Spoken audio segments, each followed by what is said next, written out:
Amén. Buenos días, hermanos. Abramos la escritura en 1 de Corintios.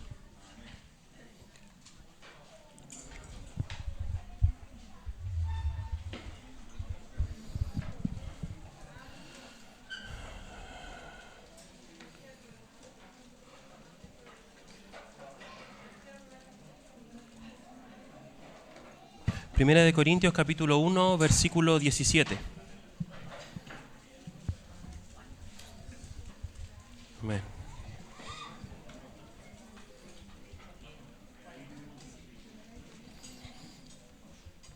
Vamos a leer desde el versículo 17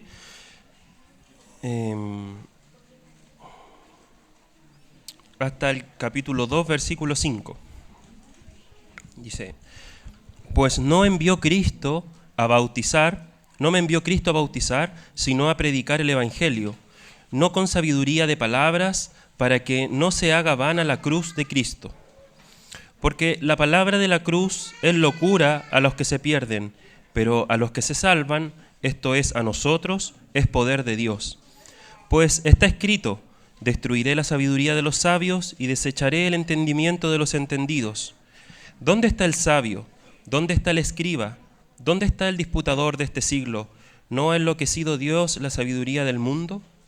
Pues ya que en la sabiduría de Dios el mundo no conoció a Dios mediante la sabiduría, agradó a Dios salvar a los creyentes por la locura de la predicación.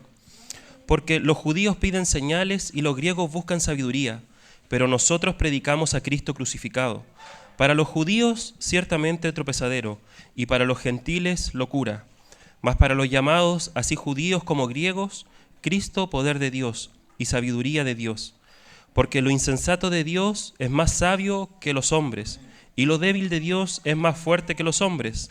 Pues mirad, hermanos, vuestra vocación, que no sois muchos sabios según la carne, ni muchos poderosos, ni muchos nobles, sino que lo necio del mundo escogió Dios para avergonzar a los sabios, y lo débil del mundo escogió Dios para avergonzar a lo fuerte, y lo vil del mundo y lo menospreciado escogió Dios, y lo que no es, para deshacer lo que es, a fin de que nadie se jacte en su presencia.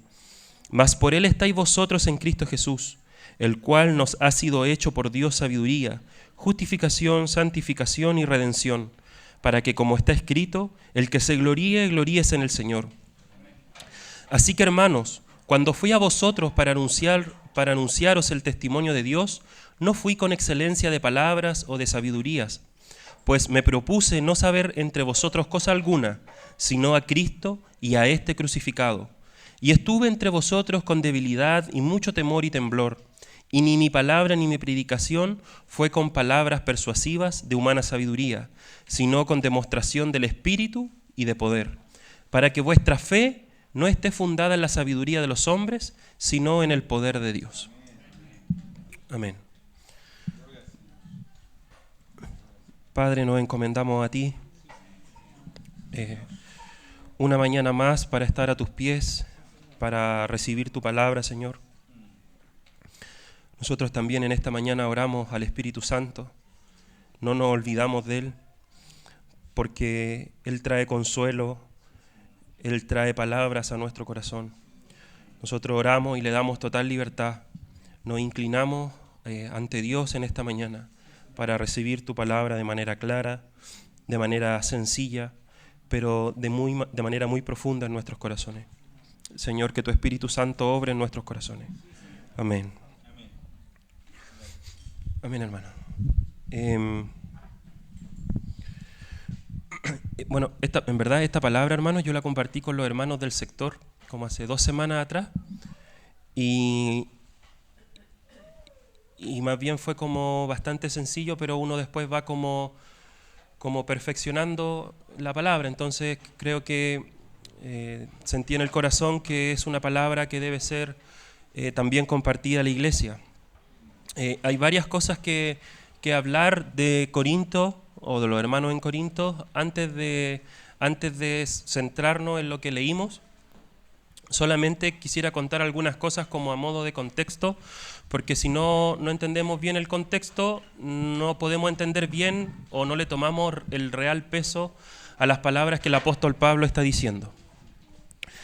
Lo primero, hermanos, que Corintio o Corinto era una ciudad que era un puerto, era una ciudad que se destacaba por ser un lugar muy comercial, donde llegaban muchas culturas. De hecho, en su momento, esta ciudad, cuando los romanos vencen a los griegos, toman esta ciudad, después es destruida, pero debido a su importancia geográfica y geopolítica, Julio César decide volver a construirla y por la importancia que tenía. Eso es lo primero, que era una ciudad muy rica y muy populosa. Y por otro lado, se caracterizaba por eso, pero por otro lado también se caracterizaba porque era un lugar donde la inmoralidad del hombre se daba sin control.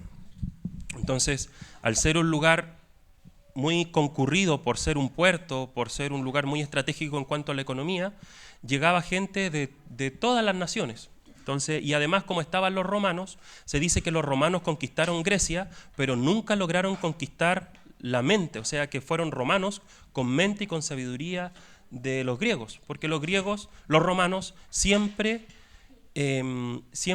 valoraron y exaltaron mucho la sabiduría de los griegos. De hecho, cuando un romano quería estudiar y ser destacado en medio de, no sé, del Senado o de algún lugar de importancia en el Imperio Romano, ellos mandaban a sus hijos o a los jóvenes a estudiar con un maestro griego, porque los griegos se caracterizaban por tener una muy buena retórica y una muy buena capacidad de expresar las ideas y de enseñar y de dar argumentos.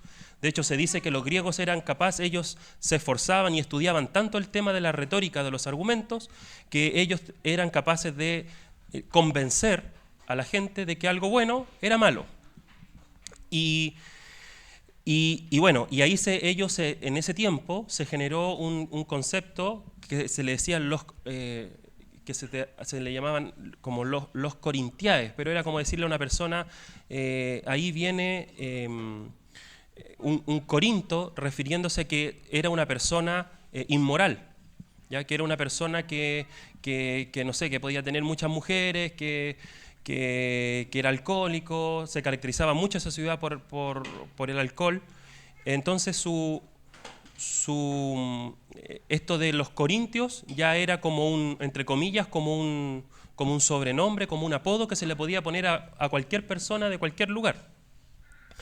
Y bueno, y también en esa ciudad, sumándole a todo esto, en esa ciudad estaba, en un monte, estaba el templo de Afrodita.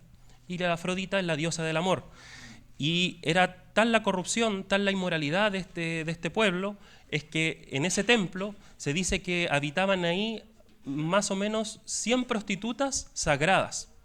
Entonces eran mujeres que habitaban el templo y que iban hombres y tenían relaciones públicamente. Esa era la condición moral de esta ciudad. ¿Por qué digo esto? Porque, siguiendo en el contexto, cuando parte esta carta, Pablo le escribe a los hermanos y les dice: Pablo, llamado a ser apóstol de Jesucristo por la voluntad de Dios y del hermano Sóstenes, a la iglesia de Dios que está en Corinto. Entonces, fíjense ahí un detalle que el hermano no le dice a la iglesia de Dios de Corinto, porque nosotros a veces decimos la iglesia de Puente Alto, la iglesia de las Floridas. El hermano hay un detalle que es distinto. No está diciendo que es la iglesia de Corinto, entendiendo el contexto que ya dimos, sino que está diciendo a la iglesia de Dios que está en Corinto. O sea, a los que han sido llamados a apartarse y que viven en Corinto, a estos hermanos los saludo. Es como que nosotros lo correcto no deberíamos decir la iglesia en Puente Alto, sino que deberíamos decir la iglesia de Dios en Puente Alto. ¿Sí? ¿Se entiende la diferencia? Porque la iglesia es una sola, es santa, e independiente del lugar que habite, sea muy corrupto, muy inmoral o no, la iglesia sigue siendo de Dios y debe regirse bajo los parámetros de Dios. Entonces, lo primero que dice este hermano es a la iglesia de Dios que está en Corinto. Y después dice a los santificados. Fíjense acá lo que dice, en el versículo 2 dice: a la iglesia de Dios que está en Corinto, a los santificados en Cristo Jesús, llamados a ser santos. Entonces, cuando uno lee el versículo 2, uno dice, bueno, está diciendo a los santificados en Cristo Jesús, ¿cierto? Somos santos. Pero después continúa y dice, llamados a ser santos. Entonces uno dice, bueno, ¿soy santo o no soy santo? Y la forma más fácil de explicar esto, a lo que Pablo se está refiriendo, es que es el ejemplo del matrimonio. Cuando uno se casa, legalmente uno es uno con la otra persona, ¿cierto? Se hacen uno. Pero al día siguiente o el mismo día de estar casado, en la práctica, ¿tú eres uno con tu pareja? ¿Piensan lo mismo? ¿Toman las mismas decisiones? ¿O se empiezan a generar diferencias? ¿Sí? Entonces, legalmente, vamos a decirlo, nos unimos, somos uno, se consuma un matrimonio, son una sola carne. Eso podríamos decirlo es como legalmente. Entonces lo que el apóstol está diciendo aquí, a los santificados. Ustedes han sido santificados por Cristo. Legalmente ante Dios, ustedes por el sacrificio de su Hijo han sido santificados. Pero después empieza nuestra vida práctica, nuestro día a día. Y en el día a día los hermanos no eran santos. Entonces, llamados a ser santificados. O sea, ustedes tienen una posición espiritual, una posición de fe, una condición espiritual, son santos, pero en la práctica son llamados a ser santos. Es como el matrimonio. El matrimonio, cuando nos casamos, somos uno, espiritualmente, por fe, pero en la práctica hay un montón de diferencias que a lo largo de los años hay que ir trabajando y cada vez uno va diciendo, bueno, cuando los hermanos ya van siendo mayores y van teniendo más años en el matrimonio, como que las parejas se van como mimetizando, ya tienen acuerdos, ya se parecen y ya encontraron cierto equilibrio. Entonces, a medida que van pasando los años, esa unidad inicial por fe se va transformando en una unidad ya más práctica. Entonces, esto es lo que está diciendo el apóstol Pablo. Lo otro, hermanos, como contexto, en los 10 primeros versículos de esta carta, el apóstol Pablo dice 10 veces el nombre Jesucristo o Cristo. O Cristo Jesús, perdón. Menciona Cristo Jesús y Jesucristo lo menciona 10 veces. Entonces, cuando uno empieza a leer esta carta, uno todo el rato empieza a leer Jesucristo, Jesucristo, Jesucristo, Jesucristo. Y esto, tienen que pensar que lo que Pablo va a hablar en esta carta son puras cosas fuertes. Voy a nombrarle una de las cosas fuertes que Pablo nombra. Pablo después, cuando avanza en la carta, dice, en medio de ustedes hay un hermano, hay un hombre que tiene relaciones con la esposa con la esposa de su padre, o sea, era su madrastra. En medio de ustedes ocurre eso y entre ustedes se enorgullecen de esta situación. Mas yo les digo, estando con ustedes en el Espíritu, que a este tal lo expulsen. Porque tal caso de adulterio no se ve ni siquiera en el mundo y está ocurriendo en medio de ustedes. Expúlsenlo. Y es tan fuerte lo que dice el apóstol Pablo que él llega a decir, y sea entregado a Satanás, para que su cuerpo sufra y padezca, pero su espíritu sea salvado. Entonces el apóstol Pablo, ese es uno de los tantos temas difíciles que él va a tocar. Y cuando hay situaciones difíciles en nuestra vida, nuestra tendencia natural, hermanos, por lo general, es a alejarnos de Cristo, es a cuestionar, es a encontrar culpables, es a decir yo no sirvo para esto, yo no cumplo con los parámetros. Pero por eso Pablo, antes de empezar a hablar todos estos temas difíciles, Pablo menciona todo el rato, parte de la carta diciendo Cristo, Cristo, Cristo, Cristo, miren a Cristo, nosotros que hemos sido santificados en Cristo Jesús, gracia y paz a vosotros de Dios nuestro Padre y del Señor Jesucristo. Y después dice, gracias siempre doy a Dios por ustedes, por la fe que os fue dada en Cristo Jesús. Y sigue, Cristo, y Cristo. Entonces, antes de comenzar a tratar los distintos temas, el apóstol viene a centrar todo en Cristo.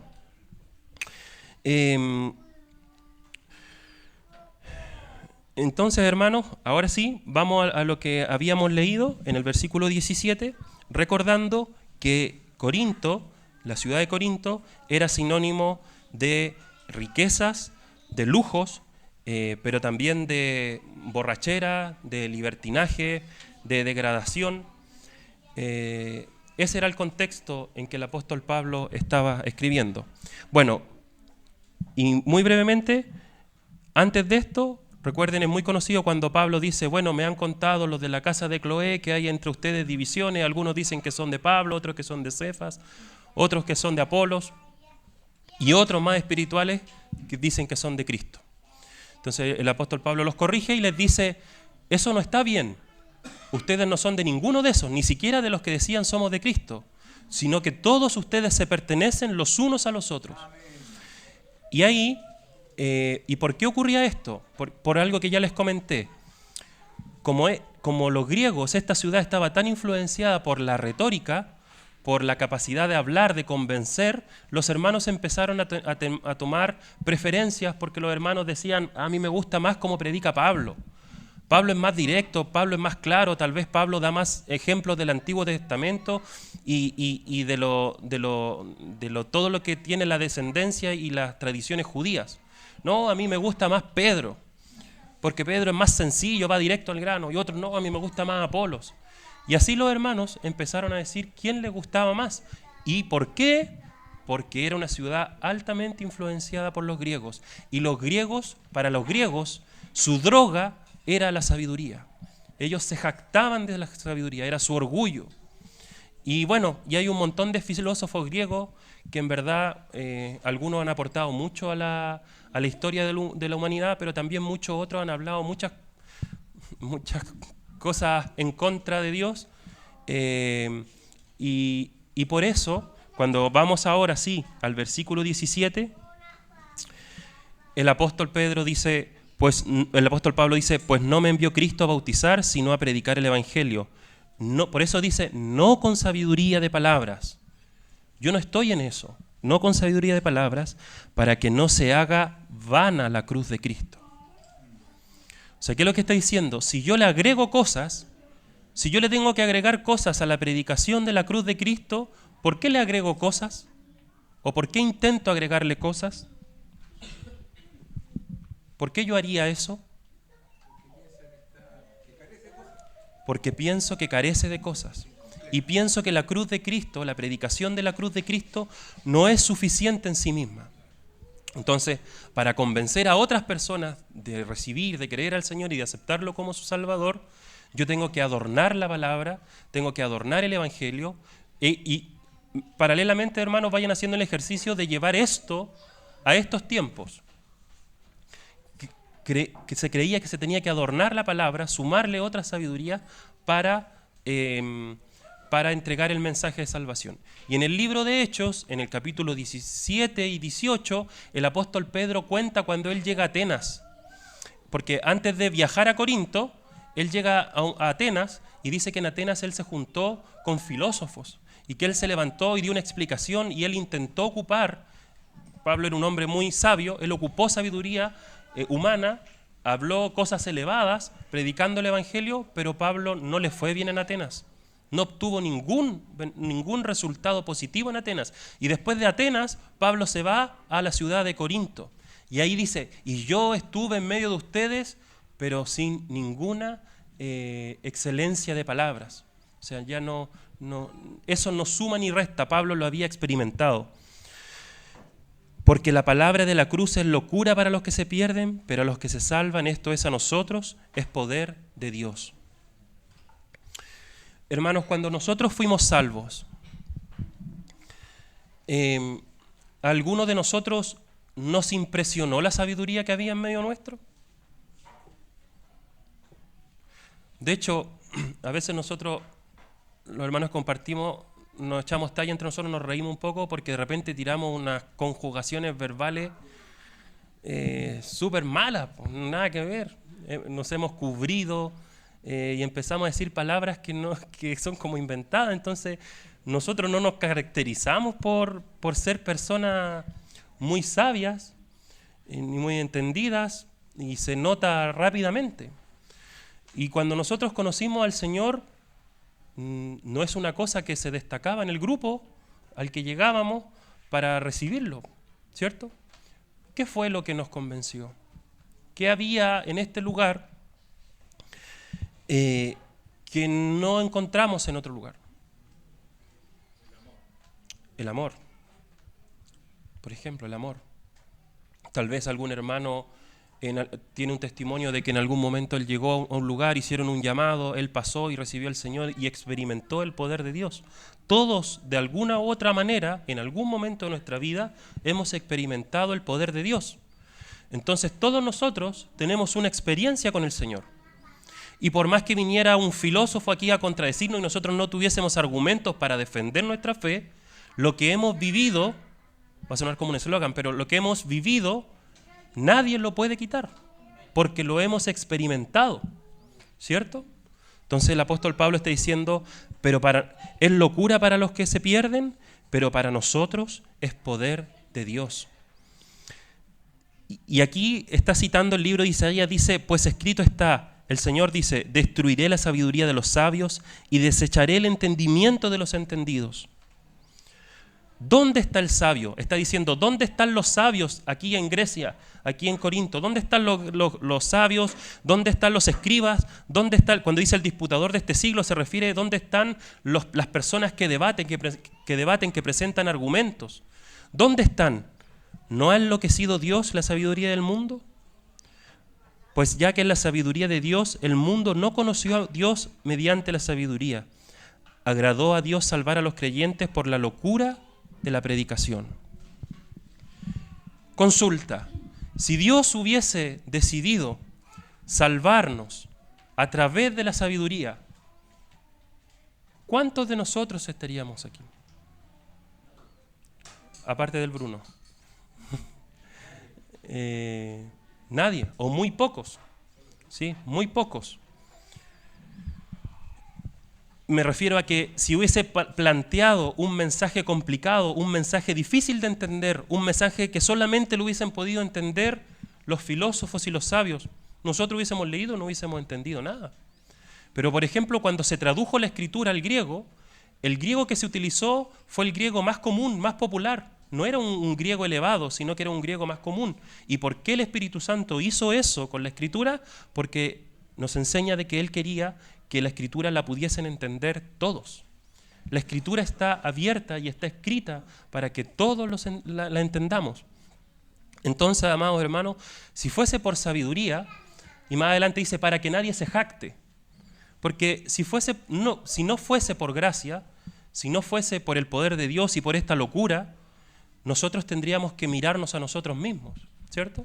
Entonces, si yo lograra ser salvo, yo consiguiera ser salvo, todos nosotros nos estuviésemos esforzando por ser salvos por obra o por sabiduría, supongamos que yo en algún momento lo logro y yo logré alcanzar la salvación. ¿Cuál sería mi expresión? Miren, hermano, yo lo logré. Tú no lo lograste, pero yo sí lo logré. Y me transformaría en un maestro. Mira, para hacerlo tienes que hacer esto y esto.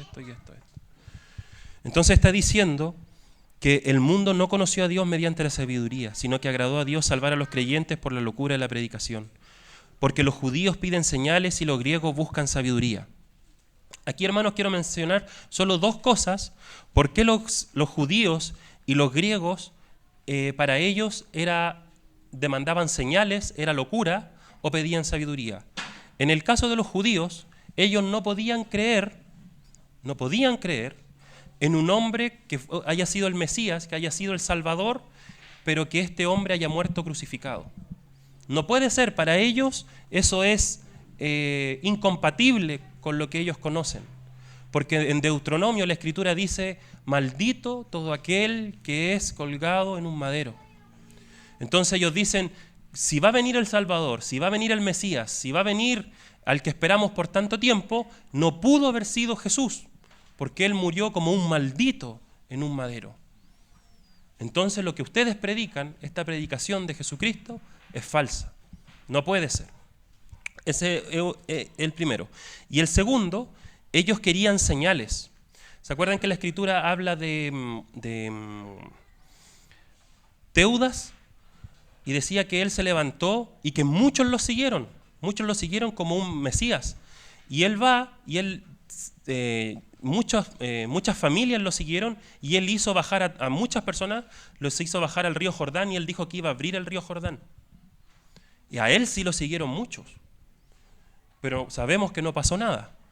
Después, en en el segundo siglo, hubo un hombre, un profeta que vino de Egipto, y este hombre dijo que él iba a hacer caer las murallas de Jerusalén.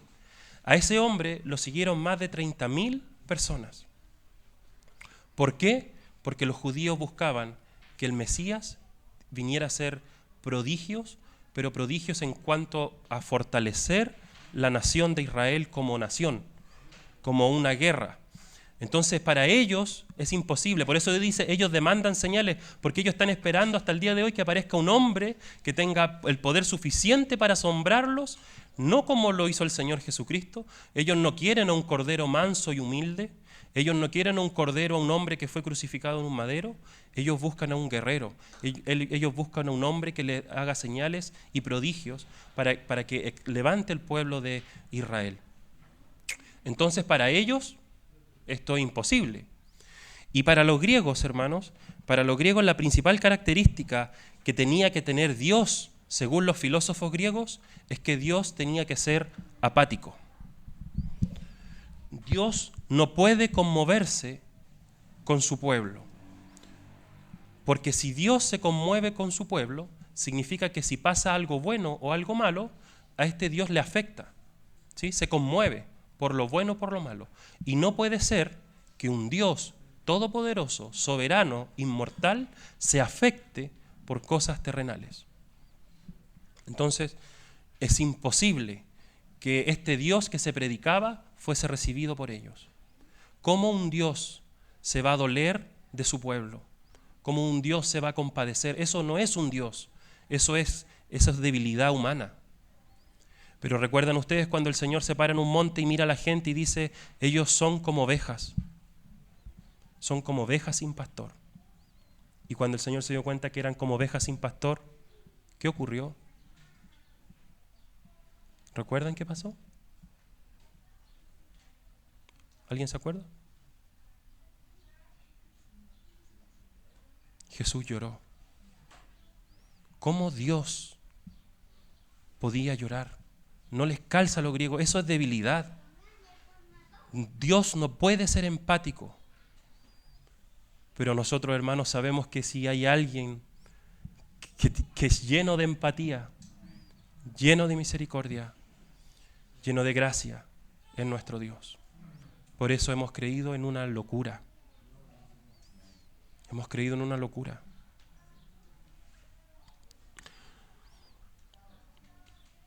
Los griegos, hermanos, eran muy astutos, eran muy ágiles con su lengua, eran muy capaces.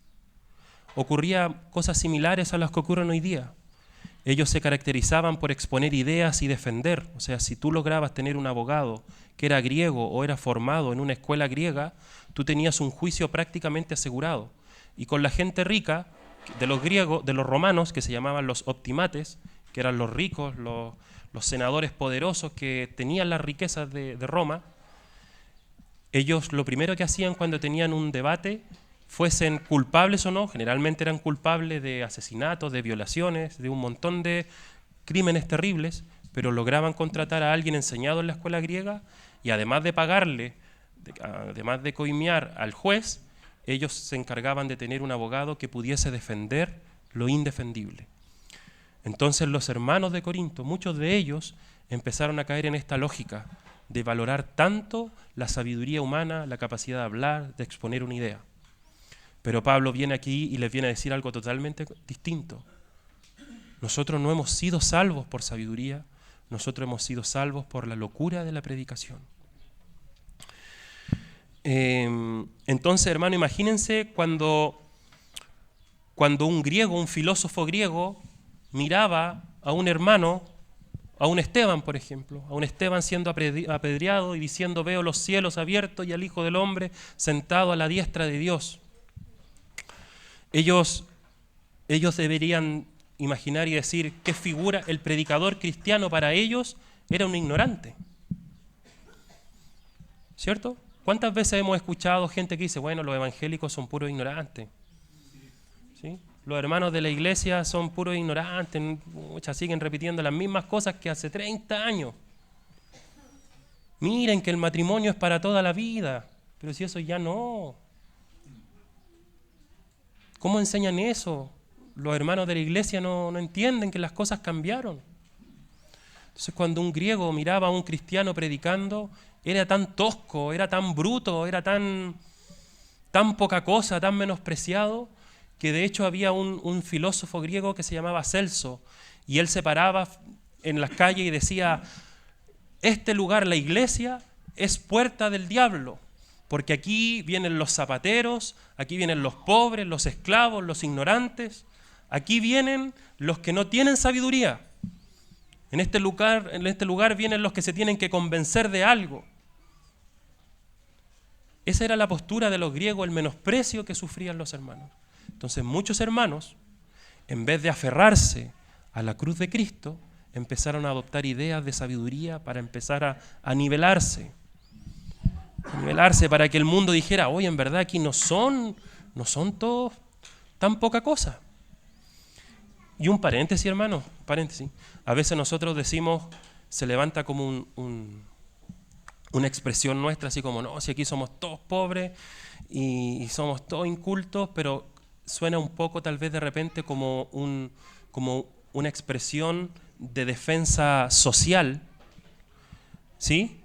Así como de una expresión social, pero la Escritura no dice que en medio nuestro no van a haber ricos, que no van a haber sabios, dice que hay pocos, pero los hay. Entonces a veces uno dice: los ricos no, el evangelio no es para los ricos, es solo para los pobres. No, es para todos, es para todos. Ahora, es normal que obviamente la iglesia en Corinto al menos se constituía de hermanos de una condición más humilde, y no habían tantos ricos ni sabios, pero sí los había.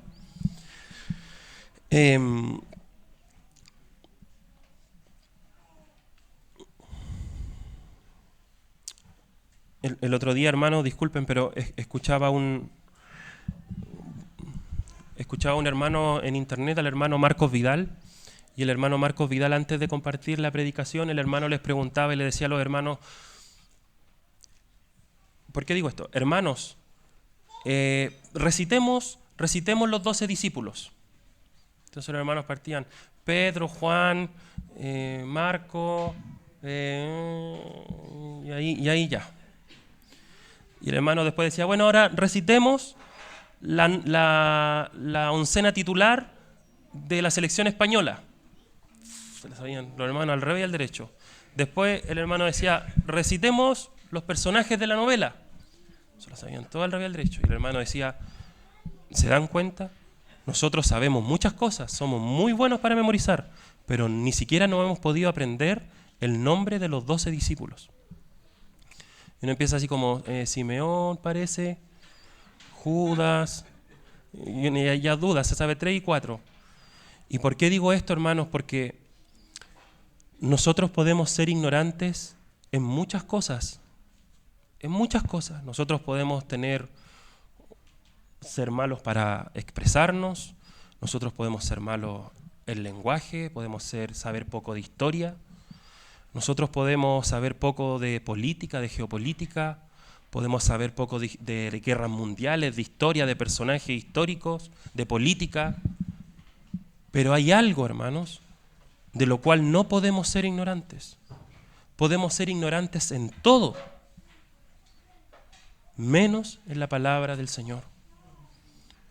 Podemos ser ignorantes de las discografías de nuestro artista favorito, podemos ser ignorantes de cualquier cosa, pero lo único que salva y transforma el corazón del hombre es la palabra de Dios. Yo recuerdo la semana pasada, el Abraham decía: hermanos, si tuviésemos que contar nuestros problemas, nuestras situaciones, estaríamos día y noche contando nuestros problemas. Y yo creo que el Abraham quedó corto. Yo creo que estaríamos una semana, un mes y tal vez más. Pero si tuviésemos que hablar de las maravillas del Señor, pero si tuviésemos que hablar de las misericordias del Señor, de la gracia del Señor, de los atributos del Señor, hermanos, para hablar de eso necesitamos una eternidad.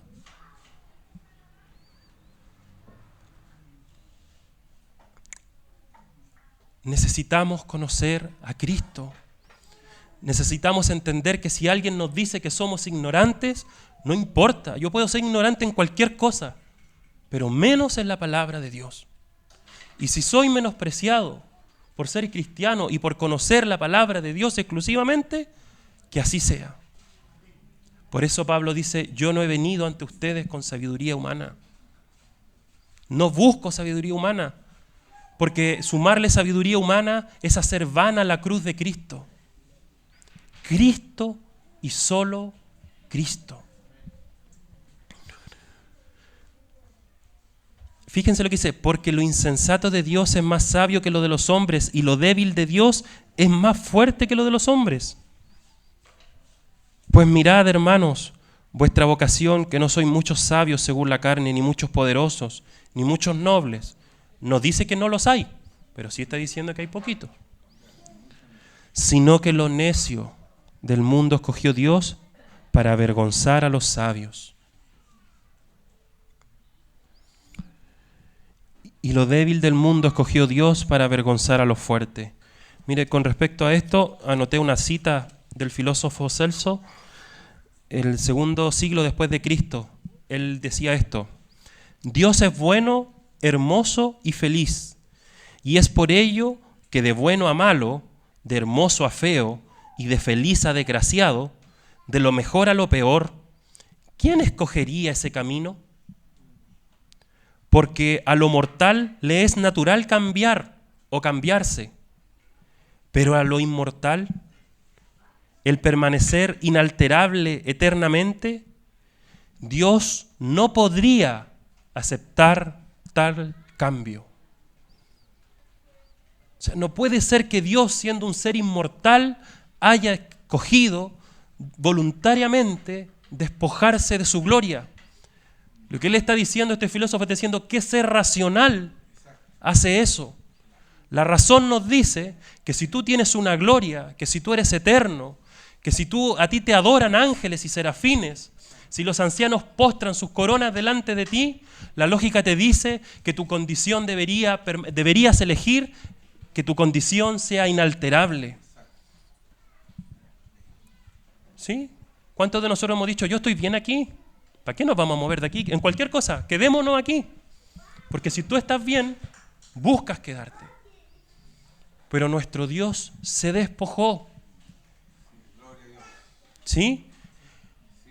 Siendo inmortal, estando en la gloria del Padre, Él se despojó. ¿Por qué, hermanos? ¿Por qué? Porque Él tuvo compasión. Porque fue un Dios empático. Y no solo eso, sino que cuando presentó el Evangelio, no lo presentó con palabras de extrema sabiduría, sino que lo presentó para que esa prostituta que iba a ser apedreada recibiera el Evangelio. Lo hizo para que esa samaritana que salió a tomar agua y que había tenido 5 maridos y que ni el último le era suficiente, pudiese escuchar el Evangelio y ser salvo. ¿Cuántas personas el Señor tocó y salvó con palabras de aprecio, con palabras de amor, con palabras de misericordia? Amados hermanos, no con sabiduría. ¿Y por qué lo escogió así? A fin de que nadie se jacte. Mas por Él estáis vosotros en Cristo Jesús, el cual nos ha sido hecho por Dios sabiduría, justificación, santificación y redención, para que, como está escrito, el que se gloríe, gloríese en el Señor. Así que, hermanos, y aquí Pablo pone un caso, Pablo escribió, los hermanos le escriben una carta a Pablo y le dicen, Pablo, sabes que tenemos muchos problemas en la iglesia. Si uno empieza a hojear Corinto, dice, miren, habían divisiones, habían hermanos que tenían preferencias, se había menospreciado el tema de los apóstoles, Pablo había sido cuestionado su apostolado, había un caso de inmoralidad sexual no juzgado en medio de ellos, los hermanos se estaban llevando a juicio entre los hermanos, o sea, tenían problemas entre ellos y en vez de arreglarlo acá, se demandaban unos con otros. Habían problemas de matrimonio. Ellos sacrificaban a los ídolos. habían idólatras en medio de ellos. Las mujeres no se sujetaban a sus esposos, los esposos no trataban bien a sus esposas, había abusos en la cena del Señor, llegaban ebrios. Imagínense todos los problemas de esta iglesia. Pero cuando cuando parte la carta, Pablo les dice a los santificados en Cristo Jesús: no dejo de dar gracias por vosotros.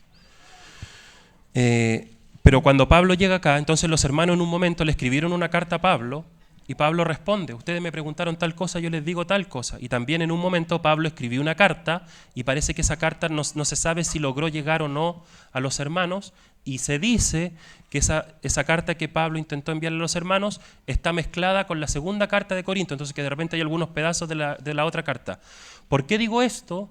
Porque Pablo sufría por los hermanos e intentó constantemente visitarlos y escribirles.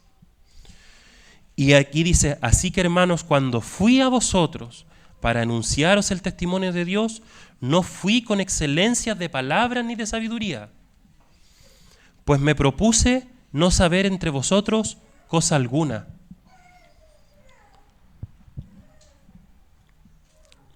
sino a Cristo y a este crucificado.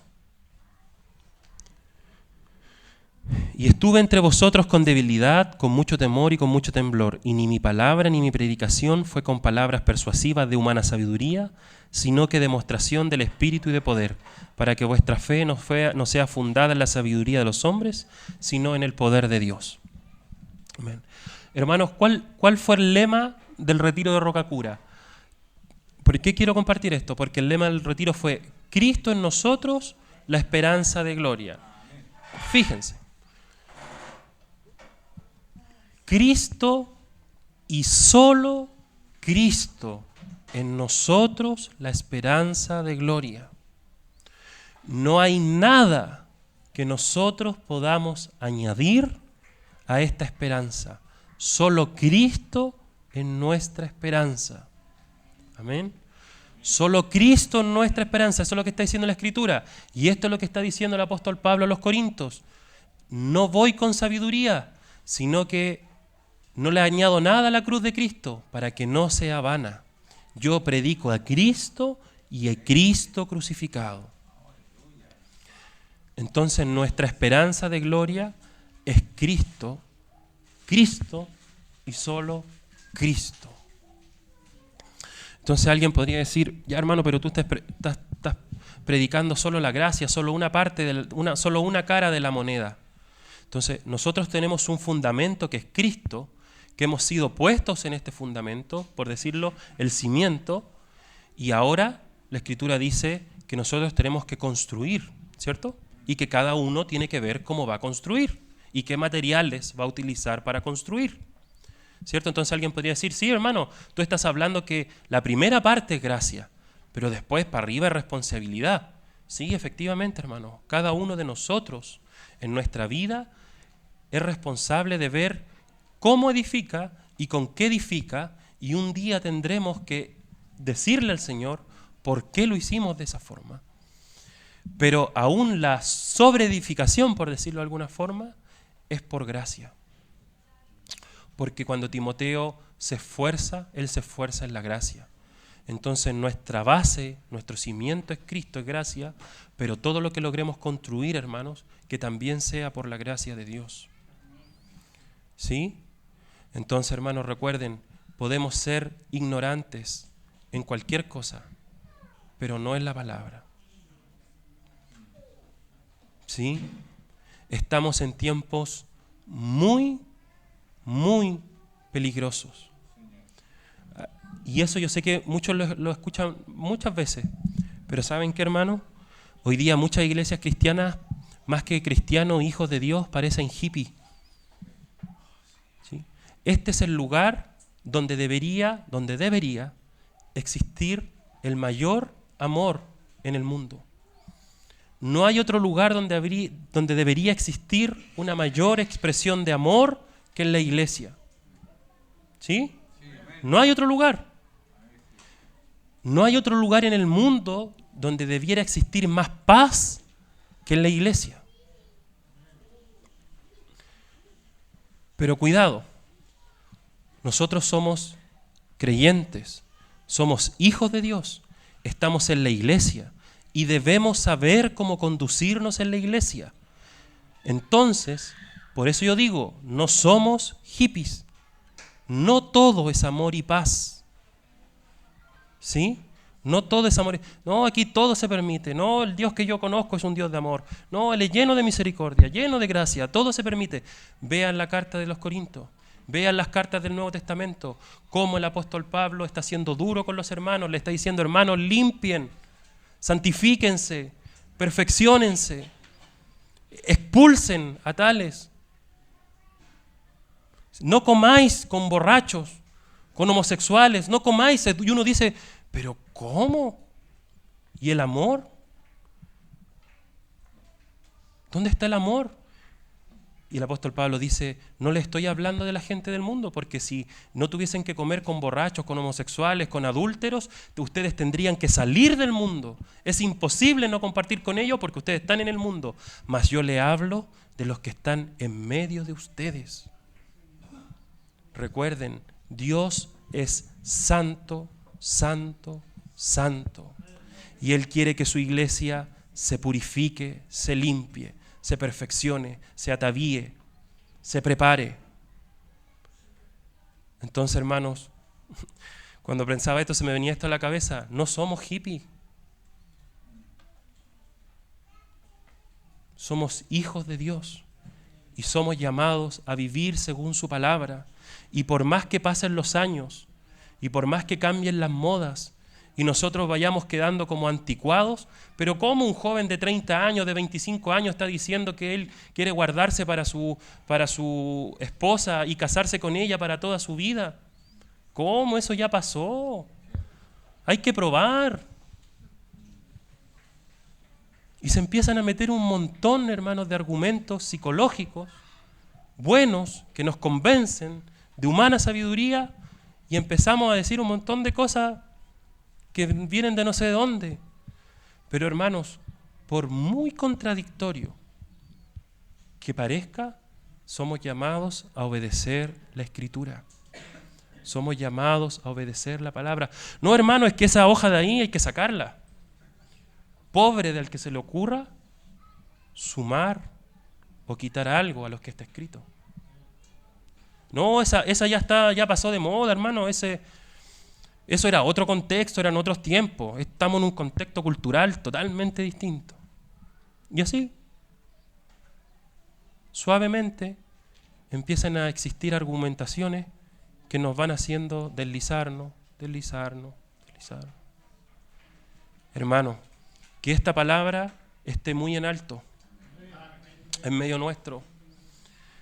Y el Señor nos libre de ser religiosos. No estoy hablando de ser religiosos, de juzgarlo todo. Estoy hablando de que tenemos que conocer esto y que el Señor nos conceda la gracia y la sabiduría para poder experimentarlo y ponerlo en práctica como Él quiere que lo hagamos. ¿Sí? Amén, hermano. Vamos a hacer una oración.